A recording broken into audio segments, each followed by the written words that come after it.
Hello everyone.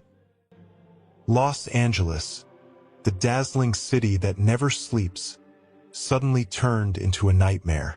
The blue skies, usually bathed in the glittering California sun, were now cloaked in thick smoke, turning blood red.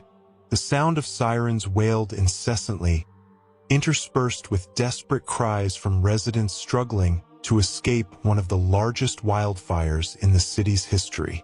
Amid the chaos, Aiden, a firefighter with 15 years of service, stood staring at the towering wall of flames before him. The hot Santa Ana winds blew fiercely, as if breathing life into the ferocious fire. Within minutes, the buildings around where he stood crumbled into ashes. "It's impossible for us to control this," shouted Aiden's colleague, his face drenched in sweat and dust. But it wasn't just the fire that left Aiden in awe. In the distance, he saw a majestic white building standing tall, surrounded by a sea of fire, the Nur Iman Mosque. The structure seemed to glow amidst the dark, smoke-covered sky, untouched by even a lick of flame. "Look at that!" Aiden exclaimed, his voice trembling as he pointed to the mosque. His colleagues paused for a moment. What they saw defied logic. Every building around the mosque had been reduced to rubble, including the community center just a few meters away. Yet the mosque stood firm, as if protected by an unseen force. Inside the mosque, Imam Sheikh Ahmad and a few congregants were deeply engrossed in prayer. Thick smoke had begun enveloping the area around the mosque since morning, and they knew the fire could engulf their sanctuary at any moment. Yet, instead of panicking, they chose to bow before Allah, seeking His protection. "Allah is the ultimate protector," Sheikh Ahmad said calmly to the anxious congregants. "If we place our trust in Him, nothing can harm us without His permission." Outside, the fire crept closer, consuming everything in its path. Some congregants, unable to evacuate in time, could only surrender to fate. But from the mosque's windows, they witnessed something extraordinary. When the fire reached the mosque's grounds, the winds suddenly swirled in a strange way, forming an invisible barrier around the building. The flames never touched the mosque's walls. Elsewhere in the city, Maria, a local journalist, heard bizarre reports about a mosque that had survived in the midst of the inferno. Maria was not one to believe in mystical phenomena, but her curiosity drove her to investigate. "I need to see it for myself," she muttered, adjusting her camera as she headed toward the location. When Maria arrived, she was stunned. The mosque was completely intact. Even the white paint on its walls remained pristine, a stark contrast to the blackened ashes covering the surrounding ground. She approached one of the firefighters. "What happened here?" she asked. The firefighter shook his head, glancing at the mosque. "I don't know. We saw the fire stop as if something was blocking it. I've been doing this job for years, but I've never seen anything like this." Maria switched on her camera, beginning to document the miracle. Through her lens, she realized that the story of this white mosque wasn't just about a fire. It was about something much greater, about faith, prayer, and an invisible force that defied logic. Maria couldn't stop thinking about the extraordinary sight she had just witnessed. That night, she sat in her car, replaying the video of the white mosque that remained intact amidst the devastation. In the footage, the mosque seemed to glow, standing in stark contrast to the blackened landscape and ruins surrounding it. "Is this just a coincidence?"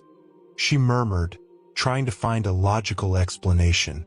As a journalist who prioritized facts, Maria was used to uncovering the truth. But this time, what she had witnessed felt beyond human comprehension. Determined to uncover more, She resolved to return to the mosque the next morning to gather first-hand accounts from the witnesses. The following morning, Maria arrived at the mosque, now the center of attention. Local residents, firefighters, and journalists from various outlets had gathered in its courtyard. In front of the crowd, Imam Sheikh Ahmad stood calmly, recounting the events. When the fire came, all we could do was surrender to Allah. We had no fire extinguishers, no help, just prayer. We continued reciting verses from the Quran. Seeking protection from the Almighty, Sheikh Ahmad said, his voice soft but filled with conviction. Maria approached one of the congregants who still seemed awestruck. His name was Karim, a volunteer who regularly assisted with activities at the mosque. We thought it was the end. The smoke was so thick, the fire so close. But somehow the fire stopped at the mosque's courtyard. It was as if there was an invisible wall protecting us, Karim explained. Maria carefully noted down every word, but her mind swirled with questions. How is this possible? What really happened here? Meanwhile, Aiden, the firefighter who had been the first to witness the mosque's miraculous survival, couldn't shake the memory either. After his shift, he visited the mosque, hoping to speak directly with those who had been there. This is the first time I've ever felt small, Aiden admitted to Sheikh Ahmad when they met inside the mosque. I've always believed in science, in logical explanations, but this can't be explained. Sheikh Ahmad smiled gently. Sometimes, Allah's power transcends human logic. Perhaps this is his way of reminding us that there's something greater than ourselves. Aiden nodded, still grappling with the Imam's words. He looked around the mosque, taking in its details. The white dome towering above, the pristine walls without a single stain, and the neatly arranged Qurans on the shelves. It all looked as though untouched, despite the raging inferno that had engulfed the area. But it wasn't just those at the mosque who were affected by this event. News of the White Mosque surviving the flames spread quickly, even reaching international audiences. Major media outlets began covering the miracle, dubbing it a light in the darkness. On social media platforms, photos and videos of the mosque went viral. Many praised the event as a sign of God's power, while others questioned how such a phenomenon could occur. Discussions about the White Mosque grew, drawing attention from believers and skeptics alike. That evening, Maria sat in the mosque's courtyard with a few congregants who remained awake, sharing stories of what they had felt during the fire. She sensed something shifting within her, as if the mosque's miracle had opened a door to a world she had never understood before. To me, this mosque is a reminder that there's something greater than what we can see or touch, an elderly congregant said in a raspy voice. Maria looked at the White Mosque once more. Its dome reflected the moonlight, radiating a sense of peace that was hard to describe. For the first time in her life, Maria felt that perhaps there were things that could never be fully explained by logic alone. Maria began her day with a newfound purpose. The miracle she had witnessed at the Nur al-Aman Mosque had changed her perspective on many things, and now she felt compelled to search for deeper answers. The camera and notebook in her hands were no longer just tools for work, but weapons in her quest for the truth. That morning, the mosque was once again filled with people from all walks of life. Some came to pray while others came out of curiosity. Maria observed how everyone was greeted with warm smiles by the congregants and Sheikh Ahmad. Everyone is welcome here, regardless of their religion or beliefs, Sheikh Ahmad said when Maria inquired about the many non-Muslim visitors. This mosque is a home for all who seek peace. Maria noticed an elderly woman sitting in the corner of the mosque's courtyard, gazing at the building with deep emotion. The woman introduced herself as Mrs. Carter, a retired teacher who had lived near the mosque for decades. "I'm not Muslim," Mrs. Carter said, her voice trembling. "But I know one thing, this mosque is not just an ordinary building. When the fire came close, I felt there was something protecting all of us, not just those inside the mosque." Maria carefully recorded those words. This miracle wasn't just about the mosque surviving the fire, but about how the mosque brought a sense of safety and peace to everyone around it. regardless of their differences. Meanwhile, Aiden returned to the mosque with a small group of fellow firefighters. They were the same colleagues who had witnessed the miracle that night. One of them, a young man named Ryan, seemed deeply affected.